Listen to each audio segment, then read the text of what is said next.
Hola, buenos días con todos. Estamos aquí celebrando la poesía en el 13º encuentro de poesía en Paralelo Cero.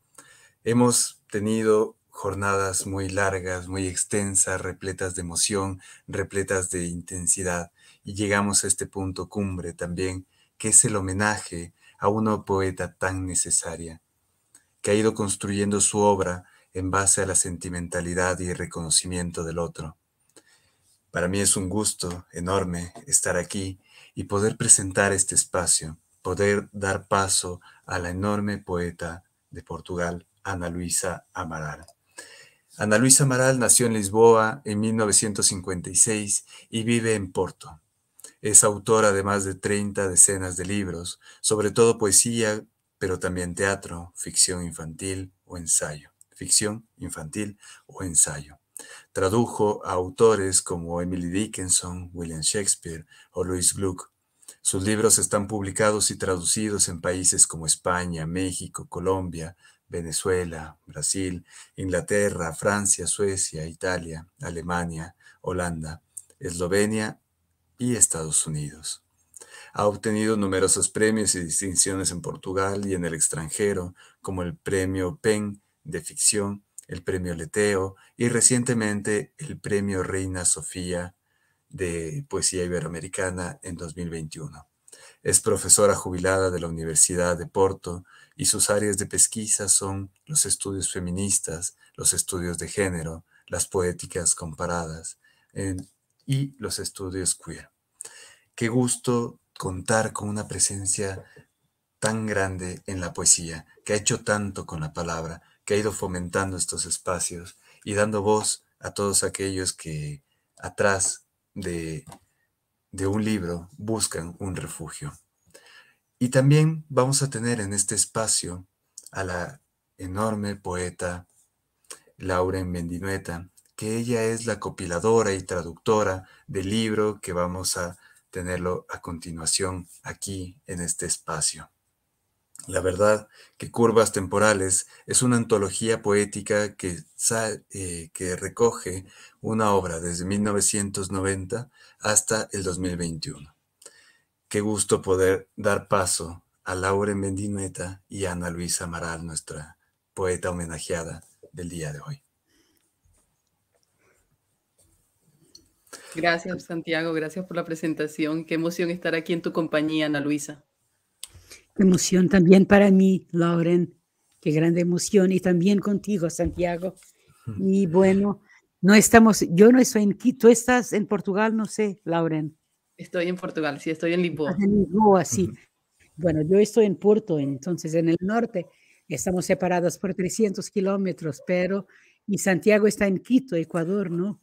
Que Sí. yo no conozco, pero que me dicen que es bellísimo, muy bonito. Entonces, bueno, estamos en 3 puntos diferentes, pero por lo menos estamos unidos virtualmente, ¿no?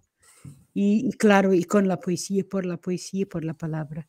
Muchas gracias, Lauren, por la traducción tan fantástica que has hecho en este libro y por tu introducción y porque, bueno, ya me habías traducido además, ¿no?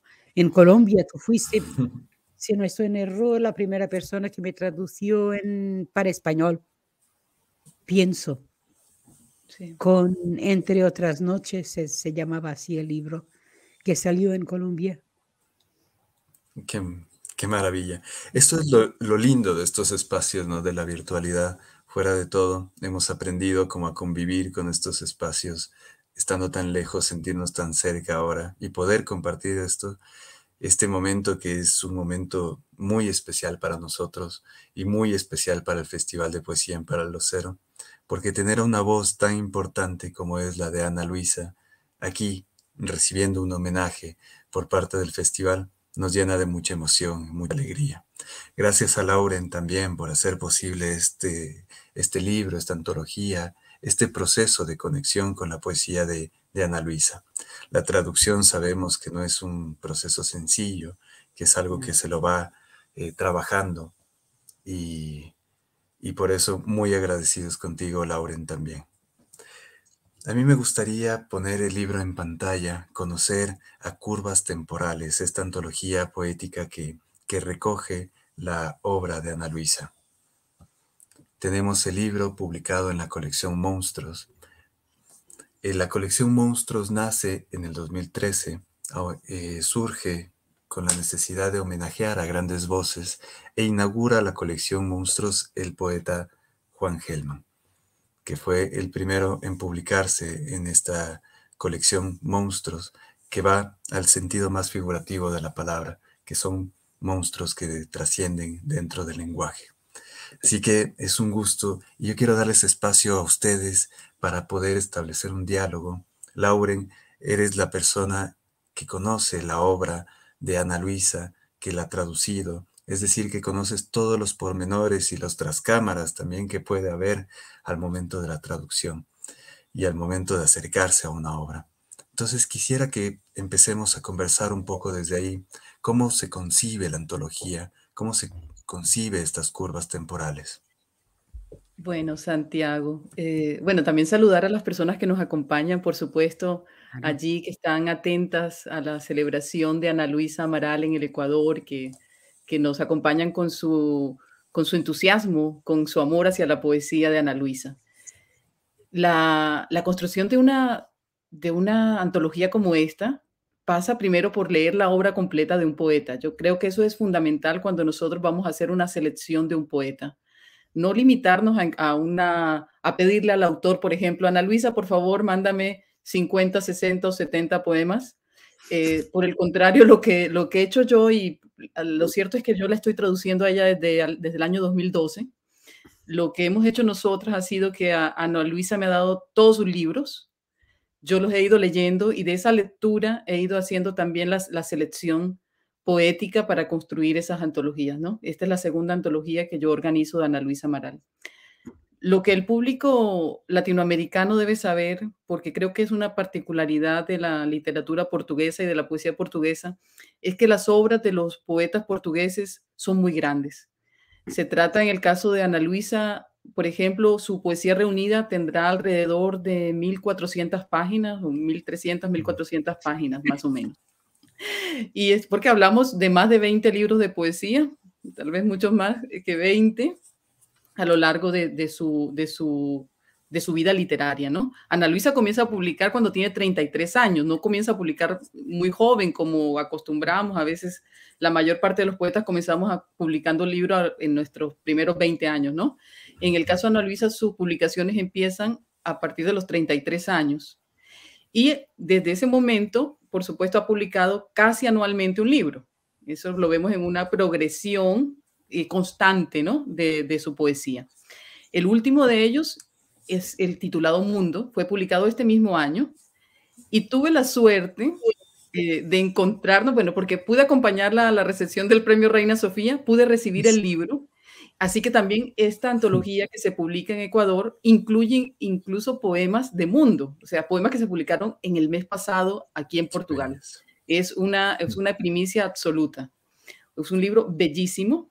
Una carátula ya nos contará sobre el libro porque es un libro realmente maravilloso. Así que, bueno, así se construye, ¿no? el camino hacia la construcción de una antología a través de la lectura constante, dedicada, amorosa de un poeta. Es increíble, Laura, en lo que nos cuentas. Y claro, la extensión de la obra, es tan vasta la obra de Ana Luisa, como nos dices, y escoger poemas dentro de esa particularidad de una obra tan generosa, debe de ser una tarea titánica, la verdad. Y también intentando ser objetivo, ¿no? Buscándole como esta conexión dentro de la antología, que los poemas conversen entre ellos y que haya una cocción. Entonces, yo creo que es una tarea totalmente titánica, como te lo digo, y más bien muchísimas gracias por ello. Ahora quisiera conocer la otra parte también, la otra parte de recibir una antología, de ser traducida. ¿Cuál es la primera sensación que da un poema en otro idioma? Y al ver también la concepción de una antología en otro idioma, querida Ana. Bueno, Santiago, en primer lugar también, bueno, yo saludar a todos y a todas que nos van a escuchar o que nos están escuchando, no sé si ya nos escuchan. En este caso, claro, yo entiendo el español, entonces sé muy bien cuando la traducción es buena o no. Y yo pienso que para traducir hay siempre, yo pienso que cada lengua tiene sus límites. Quiero decir, cada lengua tiene, hay cosas que yo puedo hacer en mi lengua, por ejemplo, que mismo que las dos lenguas estén muy cercanas, el caso del portugués y del español, que no se puede hacer en español. Y Laura lo sabe muy bien. Entonces, si hay, por ejemplo, en un momento, en el segundo o tercer verso, por ejemplo, ¿no? Un momento donde yo hago una subversión, ¿no? con la sintaxis, tal vez que Laura no lo puede hacer en ese verso, pero lo puede hacer en el verso 5 o 6, donde no hay nada en portugués, pero la idea de transgredir, quiero decir, tiene que estar allá. Entonces yo pienso que eso Laura no ha hecho. Claro que cuando la traducción es buena, como es el caso, es un enorme placer. Un enorme placer, es un grande honor también, ¿no? Sentir que nuestros poemas, que nuestras palabras están viajando, porque es un tránsito, ¿no? Lo que se hace siempre con la traducción, que no puede, que no debe, en mi entender, ser sentida como una traducción. A mí me gusta mucho, por ejemplo, el facto de que este libro ya no es bilingüe. Es solamente en español. Entonces es dirigido, quiero decir, las personas y yo he siempre defendido el bilingüe, pero hasta un cierto punto. Quiero decir, aquí no hay necesidad de esto, porque yo pienso que los poemas están tan bien traducidos que suenan en español como si fuera un poema español. Increíble. Y eso es muy bonito, sí. Por ejemplo, lo que a mí me causa más ansiedad o angustia es con lenguas que yo no conozco, como por ejemplo el chino, que yo estoy traduciendo en chino, no entiendo nada, nada, para nada, o mismo el sueco o el neerlandés en Holanda, que también no entiendo nada, no sé. O mismo el alemán, porque yo consigo entender el alemán, pero hay cosas en alemán, claro, que no sé cómo están. Y eso me causa a veces alguna angustia, ¿no? O sueco. Saber cómo te están pasando para la otra lengua. Ahí tienes solamente que confiar, ¿no? Y yo he tenido la suerte siempre de tener buenos y buenas traductoras. En el caso del español, Lauren, claro, una buenísima, buenísima traductora que no me ha traducido solamente a mí, pero a otros poetas portugueses también, es importante decirlo, ¿no? Muchísimas gracias, querida No, de Ana. nada. Sí, la verdad que el trabajo de Lauren es un trabajo muy minucioso, como lo hemos visto en este proceso de acompañamiento al seguir la antología, al seguir las correcciones, al estar ahí también. Muchísimas gracias ambas. Y lo que quisiera empezar es hablar sobre la obra de Ana Luisa. Es ver esos pilares fundamentales que hacen posible que estemos en este espacio celebrando la poesía de Ana Luisa. No sé si Lauren, bueno, hay algunas preguntas que quisieras hacer a Ana Luisa también con respecto a su obra, así que bienvenidas. Gracias, Santiago. Bueno, yo quisiera comenzar por resaltar el hecho de que Ana Luisa es una escritora que tiene unas bases muy sólidas en cuanto a la poesía clásica en portugués también. Una gran conocedora de Camões. Yo pienso que, por ejemplo, para traducir a Ana Luisa, un traductor gana mucho si ha leído a Camões. Eso sin duda. De hecho, porque cuando traducimos, no traducimos solamente la poesía, traducimos también la cultura y Claro. traducimos también, por supuesto, las referencias. Entonces, hay unos pilares, no sé si Ana Luisa está de acuerdo conmigo, lo pongo yo en el prólogo, entre Camões, Pessoa y algunos autores y autoras de la lengua inglesa también. William Carlos Williams, Emily Dickinson, por supuesto, de quien ella misma es traductora, que es algo muy interesante. Por ejemplo, con Emily Dickinson, yo siento, Ana Luisa, que hay aquí esa subversión del lenguaje del que tú hablas y que se nota tan claramente en tu poesía, que hace que tu poesía sea más difícil de traducir. Por supuesto que Sí. cuando la poesía está hecha en un lenguaje claro, digamos, dentro de la norma absoluta, se traduce mucho más fácilmente. Pero en el caso de Ana Luisa, como ella hace un trabajo en el que la lengua es llevada a su límite máximo, la lengua es empujada a otros significados, ¿no? Ella usa, por ejemplo, la literalidad también para poetizar un verso. Entonces, y además la sintaxis y todo, ella va rompiendo. No sé, ahí yo te veo una conexión con Emily Dickinson. ¿Tú qué Sí, piensas de eso? claro, claro. Yo pienso que sí, bueno, no es propositado, claro, pero nada de esto es propositado. Además, mi primer libro ya lo tiene y mi primer libro fue escrito antes que yo conociera la poesía de Emily Dickinson. Yo no la conocía cuando publicado Minhas Senhoras que los poemas ya estaban escritos y bueno, y fue de hecho, fue ¿cómo se dice? Mi orientadora, mi supervisora de tesis de doctorado, Miriam Ramalho, que me ha dicho, tiene que publicar, tiene que publicar, tiene que publicar. Y entonces, con 33 años, he publicado el primer libro de poemas. Como has dicho, no es normal, no es común, quiero Usual. decir, Sí. normalmente los poetas empiezan publicando mucho antes, mucho más temprano, con los 20.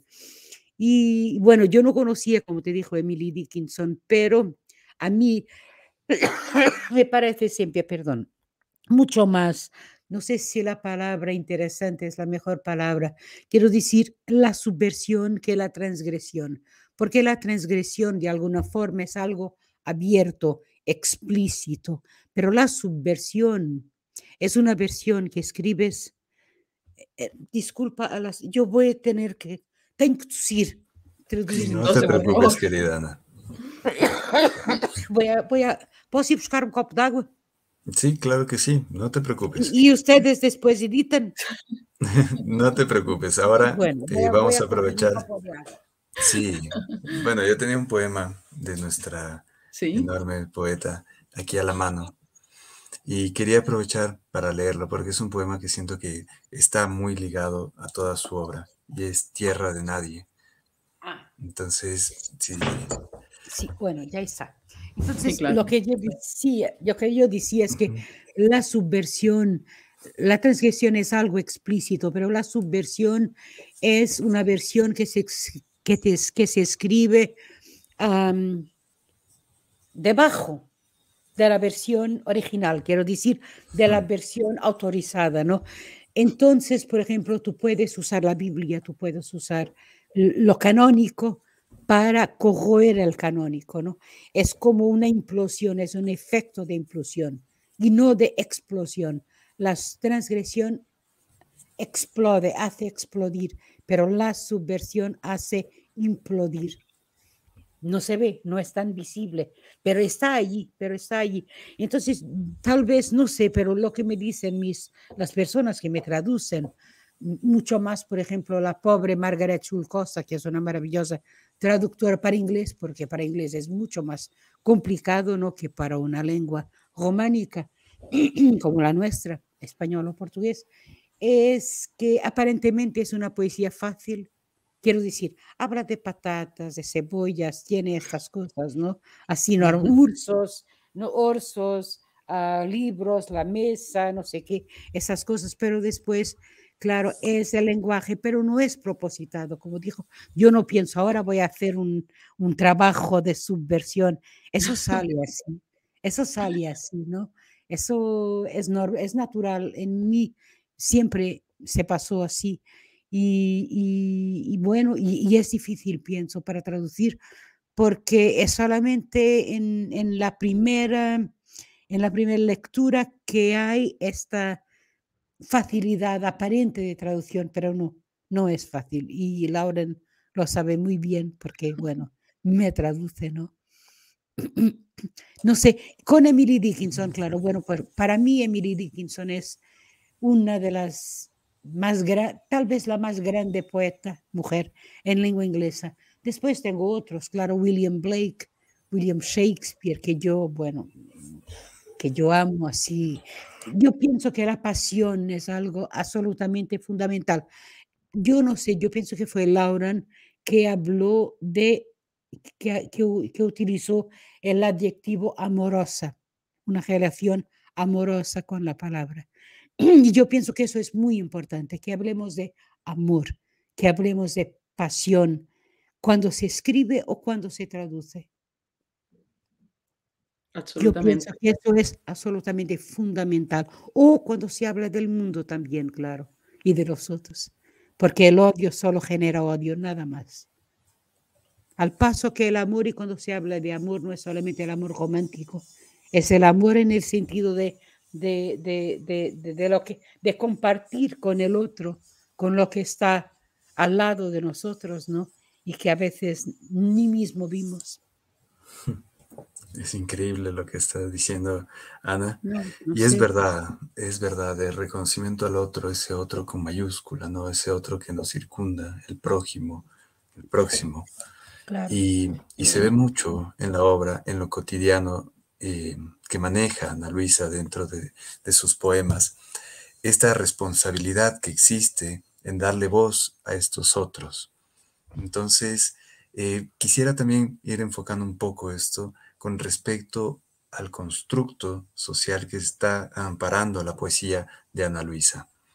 Lauren, tú conoces bien cuáles son estos pilares de responsabilidad en la voz poética de Ana Luisa. Por supuesto, pues ella misma lo ha expresado ahora cuando habla de ese compromiso amoroso con los otros, ¿no?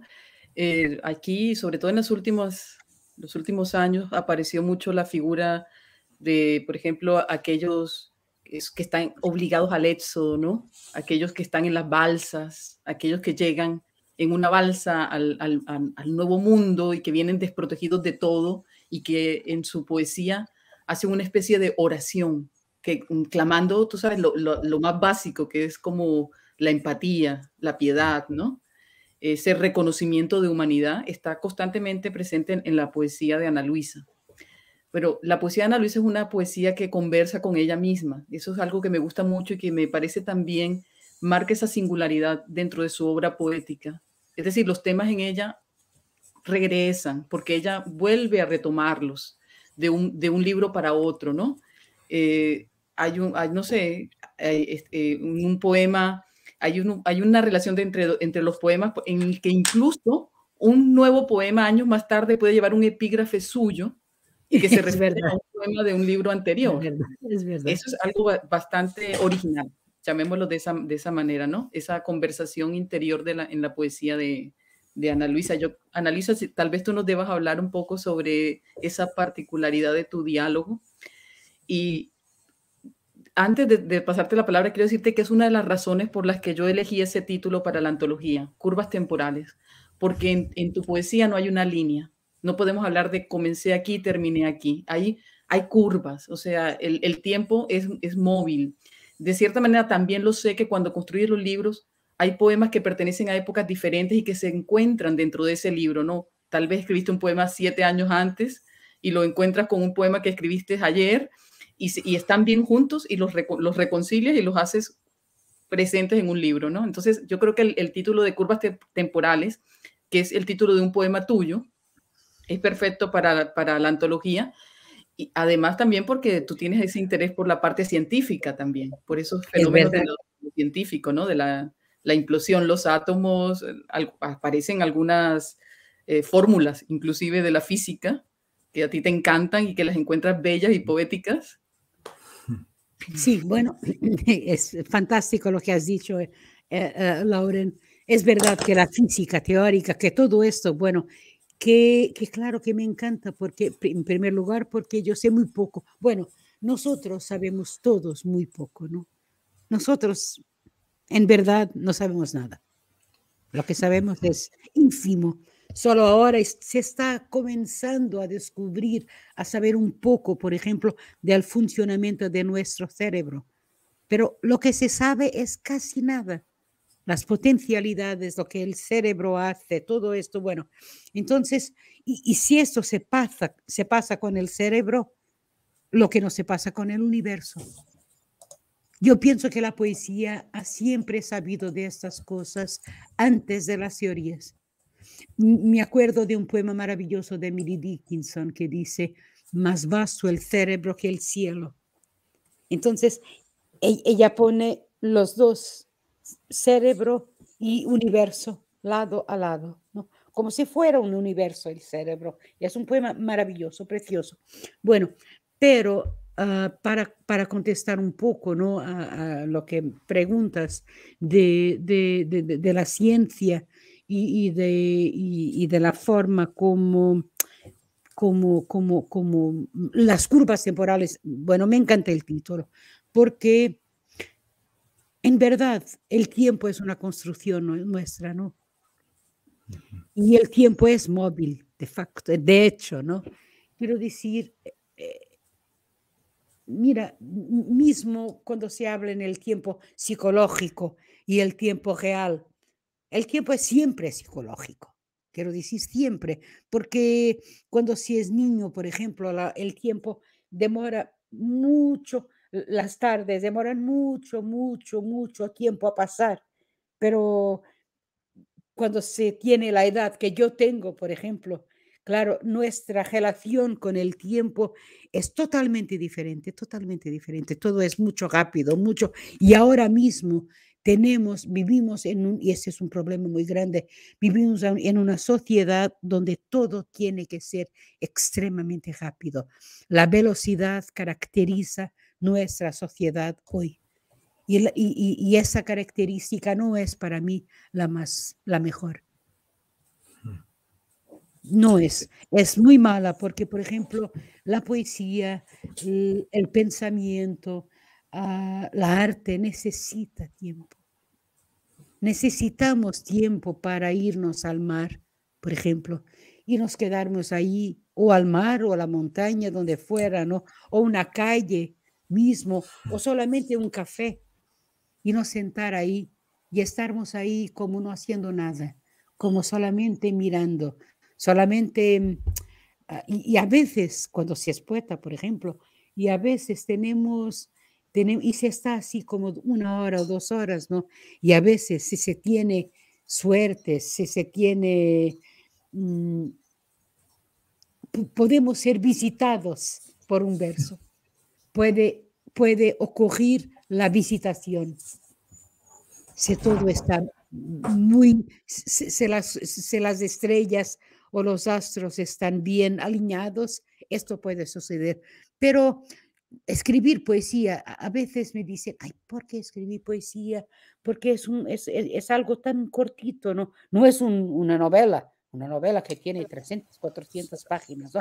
Un poema es así muy cortito, pero sí, es verdad, pero no es algo que ahora yo quiero escribir un poema y ya está. No. El poema necesita tiempo para leer, para digerir, como necesita tiempo para escribirlo, ¿puedo decir algo más? Claro que Solo una sí. cosa.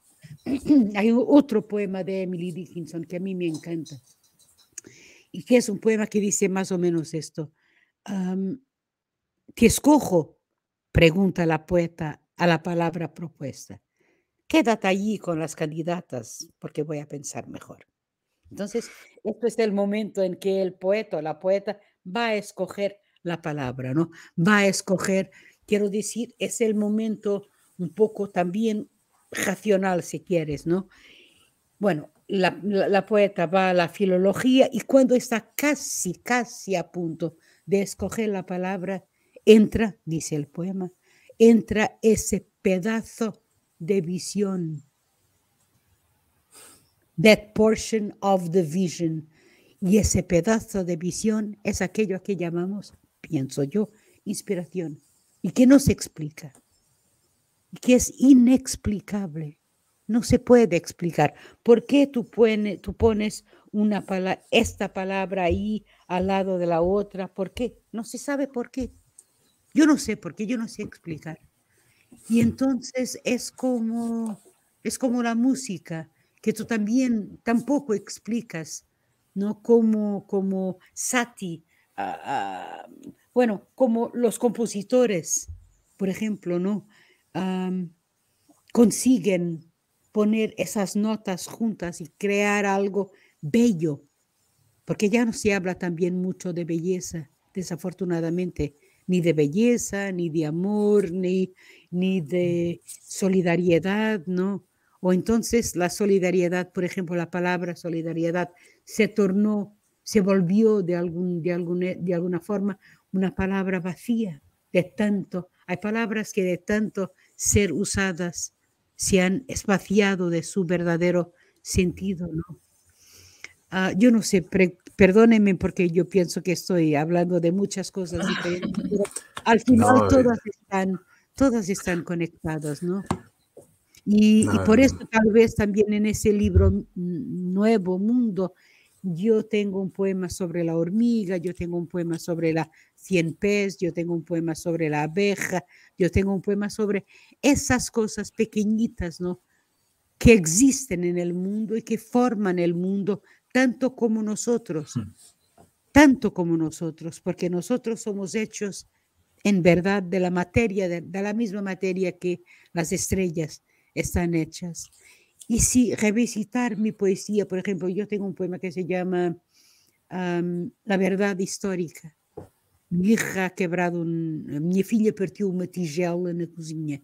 Y no sé cuántos años más tarde, escribí un poema que se llama Otras Verdades, que tiene, como dices, Lauren, en epígrafe el primer poema mi hija ha partido, no sé cómo se dice, Una cómo taza, está sí. traducido, una taza en la cocina, y bueno, y comienza diciendo, mi hija ya no parte tazas en la cocina.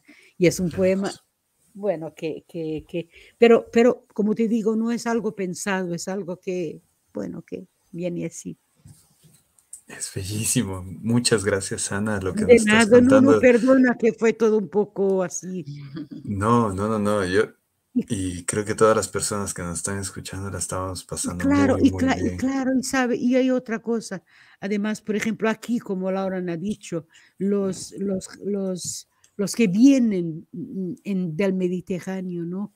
Esos que llegan en balsas, ¿no? Y que intentan llegar y que son rechazados y que mueren ahogados en el Mediterráneo. Y se dice, porque son tratados como invasores.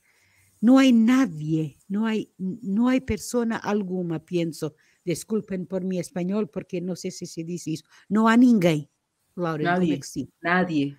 No hay nadie, no hay nadie que prefiere vivir en una tierra extraña a vivir en su tierra.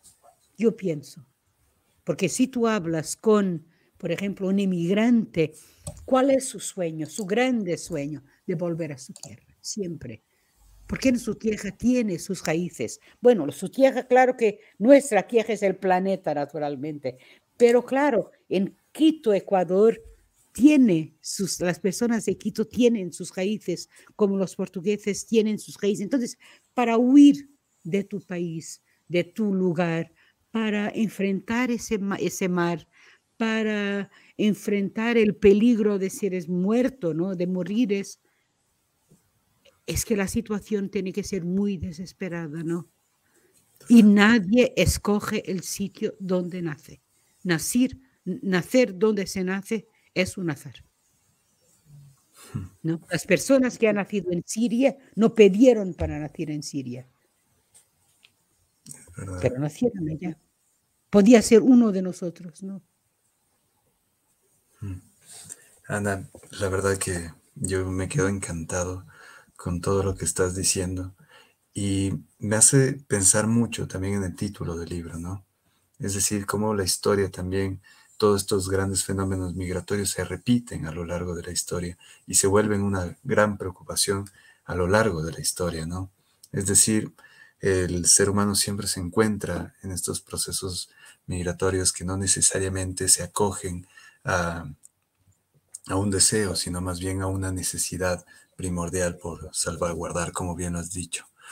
Y, y hablar de ello implica una tarea, darle voz a estas personas implica una tarea muy delicada y muy cuidadosa. Así Yo, yo, que, yo, sí, si puedo, no sé si puedo, por favor, tal claro. vez, tal vez podríamos leer uno de esos poemas, Lauren, yo en portugués Sí, y tú en español, ¿no? por supuesto. Ese poema, por ejemplo, Prece no Mediterráneo, Sí, vamos, sí. que está Lo, aquí. lo podemos hacer ahora, si es que quieren. Nos Lo podemos Sí, encantaría. hacer ahora Sí, sí, sí. si estás de acuerdo, Lauren. sí, por supuesto. Bueno, entonces ¿dónde está él? Ay, disculpa, qué horror, que lo encontré. Está aquí.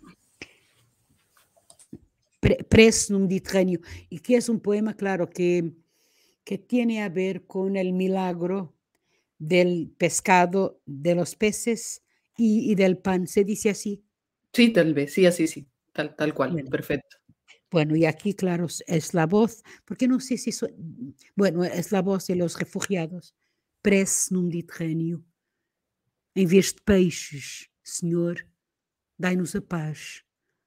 Mar que seja de ondas inocentes. E chegados à areia, gente que veja com coração de ver, vozes que nos aceitem. É tão dura a viagem, e até a espuma fere e ferve, e de tão alta cega durante a travessia. Fazei, Senhor, com que não haja mortos desta vez, que as rochas sejam longe, que o vento se aquiete e a vossa paz enfim se multiplique. Mas depois da jangada, da guerra, do cansaço, depois dos braços abertos e sonoros, sabia bem, Senhor, um pão macio e um peixe, pode ser, do mar, que é também nosso. Muy bien. Oración en el Mediterráneo. En vez de peces, Señor, danos la paz. Un mar que sea de olas inocentes y al llegar a la arena, gente que vea con corazón de ver, voces que nos acepten. Tan duro es el viaje que hasta la espuma hiere y hierve. Y de tan alta, ciega durante la travesía. Haced, Señor, que no haya muertos esta vez, que las rocas sean lejanas, que el viento se aquiete y vuestra voz al final se multiplique. Pero después de la balsa, de la guerra, del cansancio, después de los brazos abiertos y sonoros, nos sepa bien, Señor, un pan suave y un pescado puede ser del mar que también es nuestro. Muy bien, muchas gracias, Lauren. Yo siento aquí en este poema, Ana Luisa, un tono un poco litúrgico, ¿no? Parece un poco las oraciones que escuchamos Claro, en ciertas celebraciones litúrgicas. claro, claro. Por esto, Bellísimos, claro. claro. Precisamente tratándose del milagro, ¿no? Claro, tratándose del milagro. Y también, y es una forma, y en el final, claro, es la reivindicación del mar, que también es nuestro, porque el mar no pertenece a nadie. El pez no pregunta al mar, es mío, tú eres mío. El pájaro no pregunta al cielo, tú eres. Este espacio es el mío. Este es el espacio de mi vuelo. El pájaro no dice esto al cielo, ¿no? El pájaro se mueve en el cielo porque el cielo es de todos. El aire debería ser de todos, pero no es. Y lo sabemos. Y nosotros sabemos, como hay países ricos como los Estados Unidos, tengo que decir esto, que compran el derecho de poluir a los países más pobres. Esto es una cosa inconcebible, inconcebible. El derecho de poluir. Porque claro, cada país tiene una cota de polución que debe teóricamente respetar, ¿no? Y entonces quieren, para poluir más, tienen que comprar el derecho de poluir. Es algo obsceno, para mí obsceno, pornográfico, ¿no? Exactamente. Eso es la obscenidad. Sí. Un perro. Le oye un perro. ¿Es el tuyo, Santiago? Es el mío, sí. Yo también tengo una, pero está calladita. La mía es muy cachorra, entonces le gusta estar jugando con los cómo se pájaros llama? acá afuera. ¿Y cómo se llama? Se llama Aria. Aria, es una niña. Sí. El mundo es de las mujeres, claro. Así es. Sí. Qué grato momento, la verdad. Yo estoy muy emocionado, muy conmovido también con este último poema que han leído a dos voces y en dos idiomas, pero que arremete, ¿no? Y a uno lo deja así como en el segundo round de un estadio de boxeo. Así que yo quiero darles paso a que empecemos con una lectura de unos 4 o 5 poemas, igual en esta misma modalidad. Entonces, bienvenidos. Este es tu espacio y aquí estamos celebrando tu poesía, Ana Luisa, brindándote este homenaje, porque sabemos que la poesía está habitada en tus libros. Así que muchas gracias por Muchas todo. Gracias a ti, Santiago. ¿Quieres que leemos? Por favor. ¿Algo? Bueno. ¿Quieres escoger? Laura, no escojo No, yo. escoge tú y yo leo la traducción enseguida. Bueno, entonces, tal vez bueno, hay un poema que a mí me gusta mucho, que es el de la mujer adúltera. Sí. ¿Dónde está? Espera. Bueno, yo no lo necesito en español. Tú lo tienes ahí, ¿no? Sí. Mujer adúltera. Y si se tiene que decir tal vez que en la Biblia se dice que cuando cuando Cristo, ah, ah, cuando han traído a la mujer adúltera para que Cristo la condenara, Cristo escribió algo en la arena que no se sabe lo que fue. Los exegetas de la Biblia aún se digladían con esa cuestión. ¿Qué escribió Cristo? No se sabe lo que escribió. ¿Fue los nombres de las personas también que han pecado? Bueno, no se sabe. Entonces, eso es también un poco el tema, bueno, vamos a ver, del poema, não? A mulher adúltera, o que escreveu na areia, ainda hoje se pergunta, e são várias as vozes dos que depois vieram, legislando, como os que estão aí, calçados e erguidos acima do degrau. Conseguiriam ler o que dizia a areia, os que ali estavam?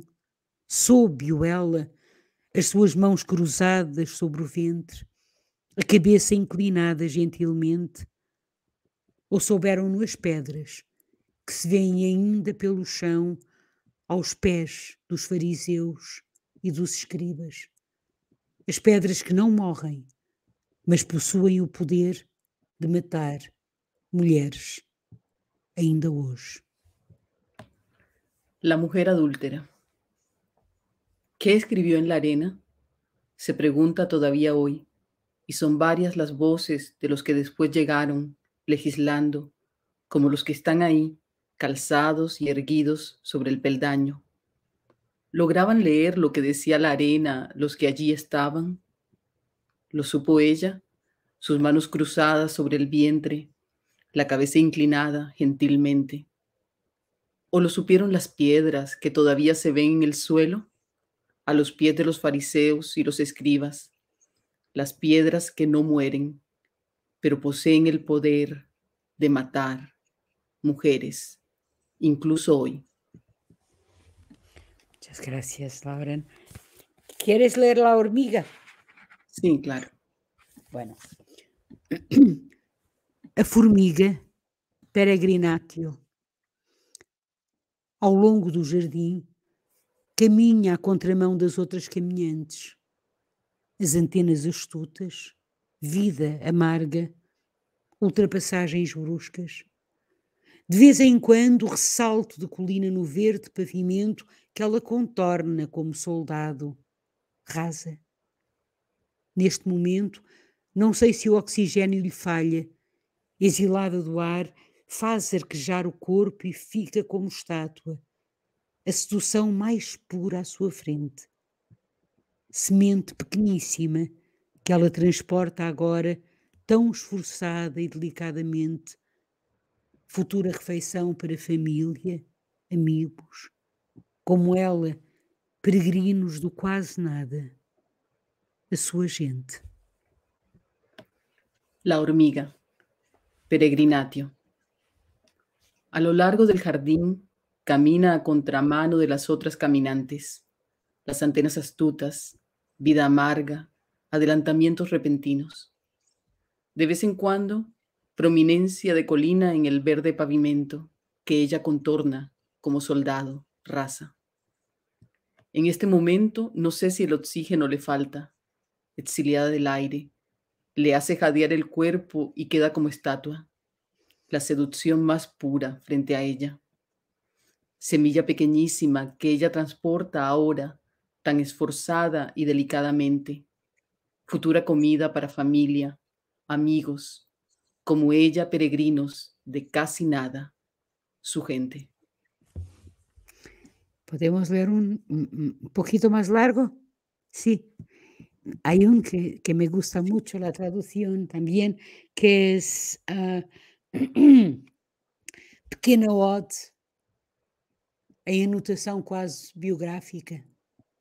Sí, ¿Sabes cuál es? Sí. sí, claro. Bueno, entonces, podemos leer esto. Sí. Pequena Ode, em anotação quase biográfica. Bom dia, cão e gata, por essa saudação e de manhã, o corpo de veludo, a língua suave, em simultânea tradução, bom dia. Bom dia, sol, que entraste aqui. Me ofereces este espelho onde me vejo agora e tão de frente. Tornaste um pouco clara a folha de papel e nela, em faixa e transparente, o tempo. Bom dia, coisas todas que brilham na varanda, folha de japoneira, o nome cintilante, o som daquele pássaro, como se o mundo de repente se fizesse mais mundo e de maneira tal que nunca mais se visse escurecendo o dia. Bom dia, gente pequenina, que não consigo olhar desta cadeira, mas que está. Formigas e aranhas, minúsculos insetos que hão de morrer, mas aqui nascerão todos os dias. Bom dia, minha filha, igual a girassol. Quantas mais vezes te direi bom dia, olhando o corredor? Tu, já não de baloiço, mas de amor e pura filigrana. Eu, quase entardecendo. Bom dia, meu sofá, onde me sento à noite e devagar, as flores que ora não são, ora às vezes povoam esta mesa, a porta em vidro iluminada, em mais pura esquadria, livros e quadros, curtas fotografias em breve desalinho. Bom dia a ti também, pelo perfume em fio que me trouxeste, como se encera um chão rugoso de madeira, os veios de uma planta desejosa de folhas, ou mesmo as falhas, na paz que me ofereceste e que desejo tua. Mesmo no tom cruel, que é acordar todos os dias para um mundo sem sol em tantas mãos, mesmo nesse desmando e tão violento curso que é o mundo, ainda assim, esta pequena anotação de abrir os olhos e dizer bom dia e respirar de fresco o ar de tudo, em tudo. Pequeña oda con nota casi biográfica. Buenos días, perro y gata. Con este saludo y de mañana, el cuerpo de terciopelo, la lengua suave en simultánea traducción. Buenos días. Buenos días, sol, que aquí entraste y me ofreciste este espejo donde me veo ahora y tan de frente. Tornaste un poco clara la hoja de papel y en ella la franja transparente, el tiempo. Buenos días a todas las cosas que brillan en el balcón, hoja de camelia, nombre brillante, el sonido de aquel pájaro como si el mundo de repente se hiciera más mundo y de manera tal que nunca más se viera oscurecido el día. Buenos días, gente pequeñita, que no puedo ver desde esta silla, aunque están hormigas y arañas, minúsculos insectos que han de morir, pero que aquí nacerán todos los días. Buenos días, hija mía, igual al girasol. ¿Cuántas veces más te diré buenos días, mirando el corredor? Tú ya no estás de columpio, pero de amor y pura filigrana, yo casi entardeciendo. Buenos días, sofá mío, donde me siento por la noche y despacio, las flores que a veces no lo son, a veces pueblan esta mesa, la puerta de vidrio iluminada en ángulo recto más puro, libros y cuadros, cortas fotografías, muy pronto desaliño.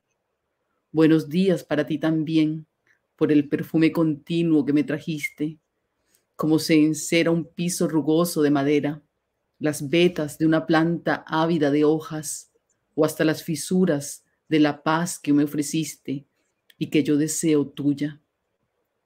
Incluso en el tono cruel que es despertar todos los días en un mundo sin sol en tantas manos, incluso en este desobediente y tan violento curso que es el mundo, todavía sí, esta pequeña nota de abrir los ojos y decir buenos días y respirar el aire fresco de todo, en todo. Muchas gracias, Laron. Uno más y terminamos, o no sé. ¿Qué piensas? Uno más, por favor. Bueno, uno más. Entonces vamos a leer Testamento, ¿qué te parece? Me encanta. Bueno, entonces vamos a Testamento. Bueno, yo lo sé de cor, no sé si tú. Testamento. Vou partir de avião e o medo das alturas misturado comigo faz-me tomar calmantes e ter sonhos confusos. Se morrer, quero que a minha filha não se esqueça de mim, que alguém lhe cante mesmo com voz desafinada e que lhe ofereçam fantasia mais que um horário certo ou uma cama bem feita.